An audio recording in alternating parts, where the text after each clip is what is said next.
ব্যক্তির বা রাষ্ট্রের বা কোনো সরকার প্রধানে কোনো দলের সাথে ব্যালেন্স করা কিন্তু তার কোনো কাজ না, এটা দায়িত্ব না। যেটা গুরুত্বপূর্ণ সেটা হচ্ছে দেশের জন্য, জাতির জন্য যেটা উত্তম কোনো সরকারকে সেটাই করতে হবে। সুতরাং ব্যালেন্স করেছেন যে শব্দটি, এটি তো আমি মনে করি একটি নেগেটিভ শব্দ। এখানে জামাত ইসলামী আর বিএনপির সাথে ব্যালেন্সের তো কোনো ইস্যু না, ইস্যুটা হচ্ছে জাতির স্বার্থ রক্ষা করা।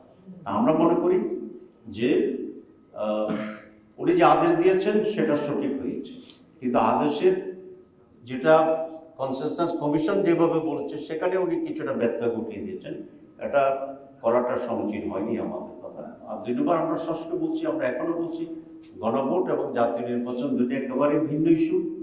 ওনার বক্তব্য উনি দুটো কথা বলেছে, কিছুটা সাশ্রয়ী হবে, কিছুটা একই দিনে তো এরকম, তাহলে তো অনেক কিছুই আপনি একদিন করে ফেলতে পারেন।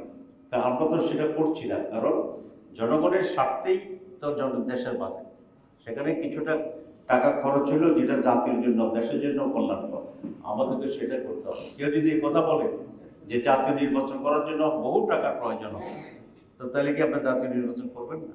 এটা তো আপনাকে করতে হবে। তো এগুলো একেবারেই একটা খোড়া যুক্তি এবং এটা কোনো যথার্থতা।